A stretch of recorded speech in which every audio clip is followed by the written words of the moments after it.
Ashley's point of view. Tumayo agad ako at lumapit kay Mommy. Niyakap naman ako ng mahigpit nito at ganun din ang ginawa ko. I missed you, Mom. Hinagod naman ni Mommy ang likod ko bilang sagot at ilang sandali pa ay umupo na kami. Ang daddy naman ni Gabriela ay sa inupuan ko na umupo, kaya tumabi na lang ako kay Mommy at Daddy.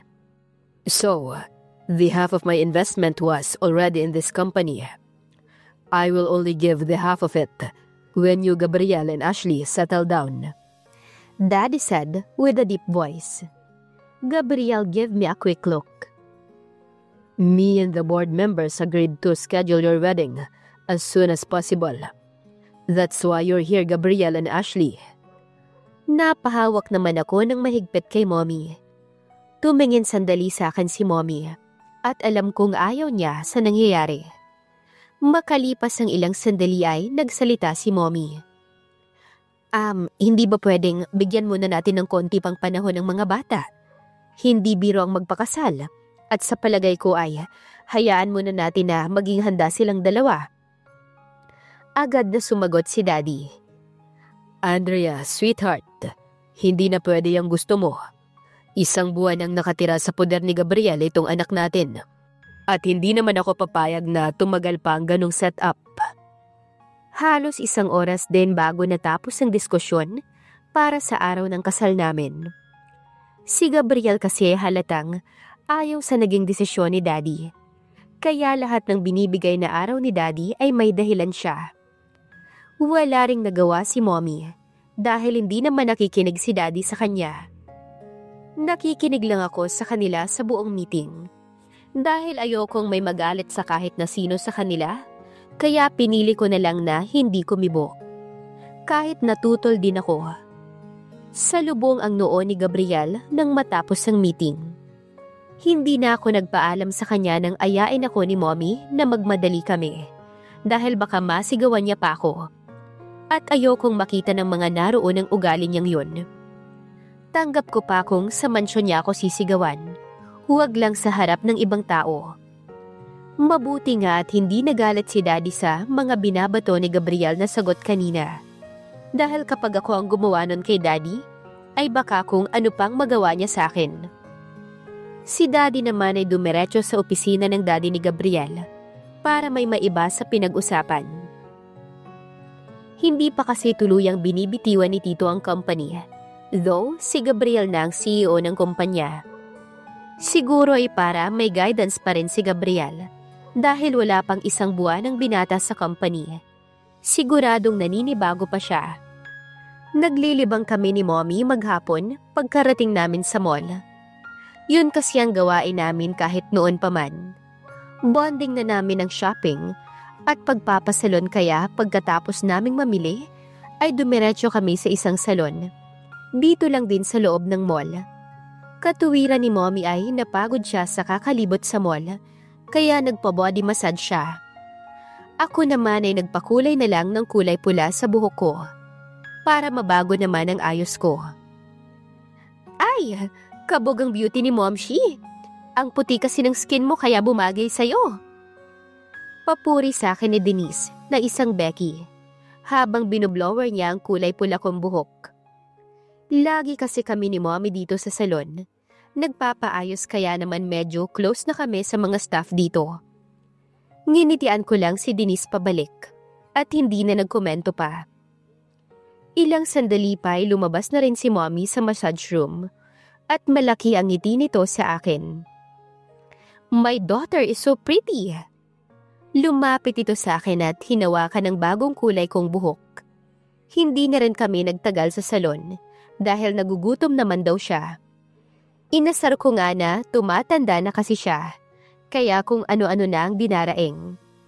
Kinurot naman ako ng pabiro sa tagiliran at iginiya na papasok sa isang Italian restaurant. Nag-uusap lang kami ni Mommy ng kung ano-ano habang kumakain kami. What color motif do you want for your wedding? She opened the topic. I still don't know, Mom. Maybe Gabrielle can help me with that. I said and dig my food. Is Gabrielle treating you right? Napansin ko kasi na galit talaga siya sa naging desisyon ng daddy mo. Kaya baka iba pa rin siya makitungo sa'yo, lalo na sa mansyon niya. I can sense that she's worried. Napabuntong hininga ko. Mom, I'm old enough. I can handle myself, don't worry. Gabriel is nice to me, even his maids in the mansion. She nodded. Okay, basta kapag may problema ka, magsabi ka lang sa akin ha, Ashley. Hindi magiging madali ang pag-aasawa lalo na sa simula. Plus ang katotohanan na both of you are still not ready to settle down. I can sense that. I smiled to assure her that I am perfectly fine. What's going on between me and Gabriel will stay inside the mansion. I don't want my mom to worry about me. And now that she's really sad that I'm not staying at our own house anymore, I don't want to sadden her anymore. She's not getting any younger. It's better this way. Pagkatapos naming mag-dinner, ay saktong tumawag si Daddy sa kanya. Your daddy's already looking for me, sweetheart. Pinapauwi na niya ako dahil gabi na raw at bawal na sa akin ang masyadong mapagod. Alam mo na, hindi na kami bumabata. Tumango naman ako kahit gusto ko pa sana siyang makasama. Sabay kaming lumabas ni Mommy ng mall. Ako na ang nagbitbit ng iba pa niyang pinamili habang hinihintay namin ang sundo niya. Hinatid ko muna si Mommy sa sundo niya bago ako sumakay sa taxi. Gusto pa nga niya sana akong ihatid pero humindi na lang ako dahil may kalayuan at magkaibang direksyon ng mansyon ni Gabriel sa bahay namin. Pagkarating ko sa bahay ay saktong 9 na ng gabi. Ang mga kasambahay ay naabutan kong nasa sala at nanonood. Ma'am, kayo po ba yan? Para na po kayong living Barbie. Judy said while giggling. Nginitian ko lamang to. Nakangiti rin sa akin si Manang at Ate Michelle pagkarating ko sa sala. Ma'am, magandang gabi po. Kumain na po ba kayo? Manang ask. Yes, Manang. Sige, akyat na ako Napagod po ako sa paglilibot sa mall. Ma'am, hindi po ba uuwi si Gabriel? Tanong ni Judy. Wala pa ba si Gabriel? Balik tanong ko. Tumango naman silang lahat. Baka busy na naman. Hayaan nyo na at uuwi rin yun kung kailan nyo gusto. Tumawag po pala kanina ang daddy nyo at pinapasabi po niya na pupunta raw po dito bukas yung wedding organizer para sa kasal nyo po. Saad ni Ate Michelle. Sige, salamat sa pagsabi. Good night sa inyong tatlo. Kakatapos ko lamang magpahid ng lotion sa katawan nang kumatok si Judy sa pinto ng kwarto ko. Ma'am Ashley, nasa baba na po yung organizer. She informed me. Okay, thank you for informing me. Susunod na ako sa baba. Pakidalhan na lang kami ng makakain. I said while wearing my slippers. Okay po. Magkasunod lang kami ni Joy na bumababa. Pagkarating ko sa sala, ay naroon na nga ang organizer na ipinadala ni Dad. Hello, Ma'am Ashley. I am Jessa, your wedding organizer. She offered me her hand. Inabot ko naman ito at nakipag-handshakes. Nice to meet you, Jessa. Have a seat. Isa-isa niyang inilabas ang mga folder ng mga motifs, venue, cake design, souvenir, invitation at flowers. Binuklat ko naman ang mga tonang masinsinan, habang si Jess ay nagpapaliwanag kung ano ang mas nababagay. Mas napapanahon at mas nagugustuhan na design ng mga nauna niyang clients. Nakapili na ako ng 3 motif na talagang nag-stand out para sa akin nang dumating si Gabriel. Good morning, kumain ka na ba? May breakfast doon sa dining area. Huminto naman ito sandali malapit sa amin habang nakatingin sa mga folder na nasa mesa. This is Jessa. Jessa, our wedding organizer. Kumaway naman sandali si Jessa sa binata. Tumango lang ito bilang sagot pero hindi pa rin umaalis sa pwesto niya. May napili na pala akong motif para sa kasal natin. Pero hindi pa ako makapag-decide dito sa tatlo. Ano sa tingin mo? Lumapit ako sa kanya at ipinakita ang tatlo kong nagustuhang motif. Tinignan naman niya sandali ang hawak ko at umalis nang wala man lang pasabi. Para tuloy akong napahiya dahil sa ginawa ni Gabriel, bumalik na lang ako sa sofa nang nakangiti kahit na masama ang loob ko dahil sa simpleng pagpapahiya niya sa akin. I'm sorry about that, Jessa. Maybe he's tired from work. Ngayon lang siya umuwi mula kahapon from work. Malamang ay nag-OT. Sabi ko na lang. I see. Balik ngiti sa akin ni Jessa. 3 oras din akong namili sa mga pinakita ni Jessa. Dahil hirap na ako sa pagpili. Dahil lahat naman ay magaganda. Hindi rin bumaba si Gabriel para tumulong simula nang dumating. Kaya ako na lang mag-isa ang namimili.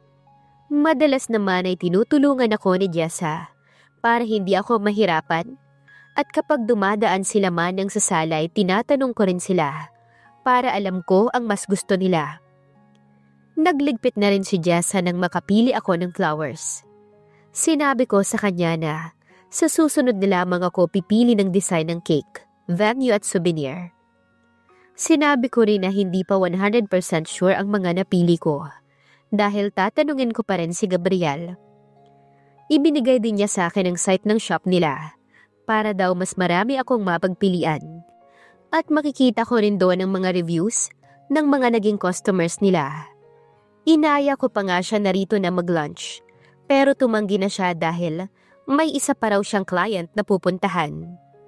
Pagkaalis ni Jessa ay naupo na ako. Si Manang at Judy naman ay sa dining table kumain ng lunch. Si Ate Michelle ay tinawag muna si Kuya Ariel na guard para makisalo sa amin. Minsan kasi nauuna silang kumain sa amin ni Gabriel dahil nahihiya silang sumabay.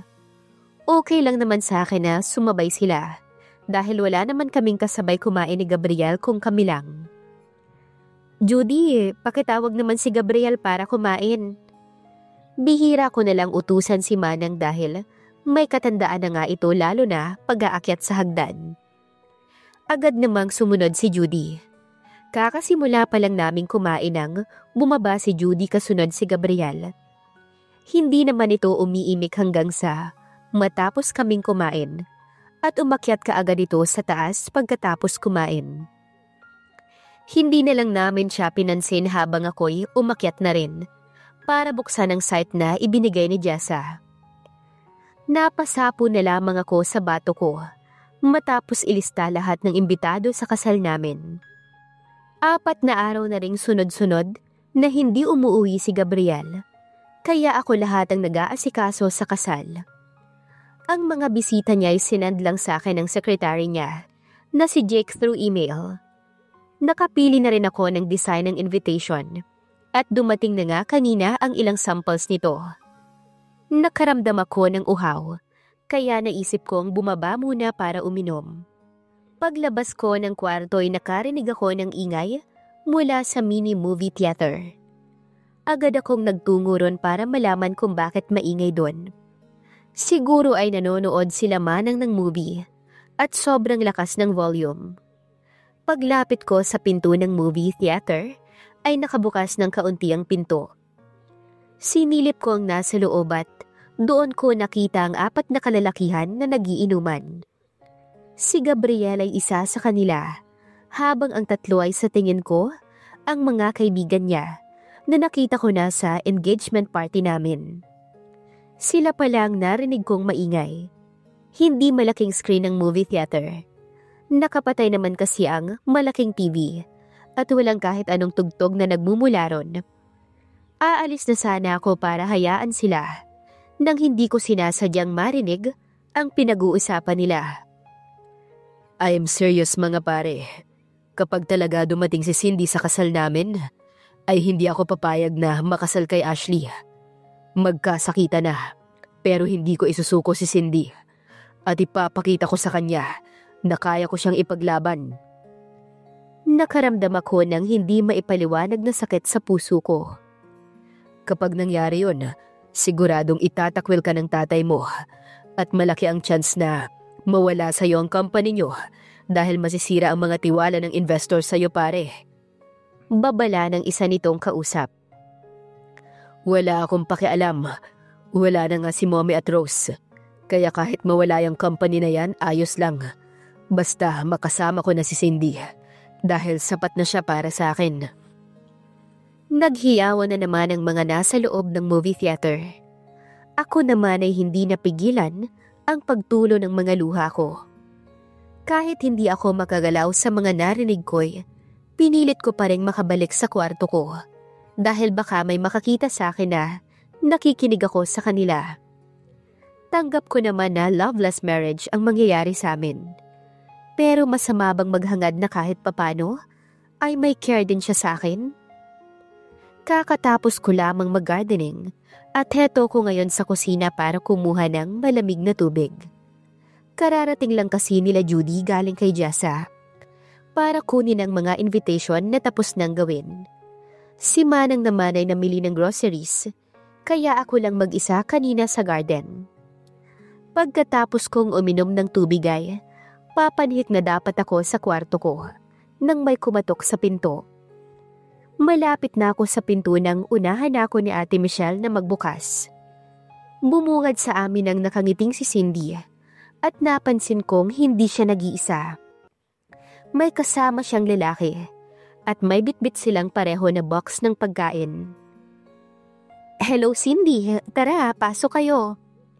Maluwag kong ngiti.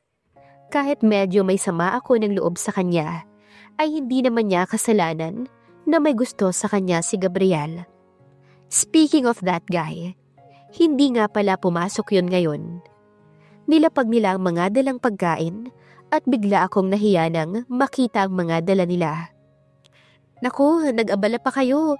Meron namang pagkain dito." "Galing kasi kami sa mall kaya bumili na rin. Nakakahiya namang dumalaw ng walang dala. At saka talagang nagdala ko nito dahil paborito to ni Gab." Magiliw na sabi niya. Biglang nagpanting ang tenga ko sa narinig. Gano'n na ba talaga kalalim ang pinagsamahan nila?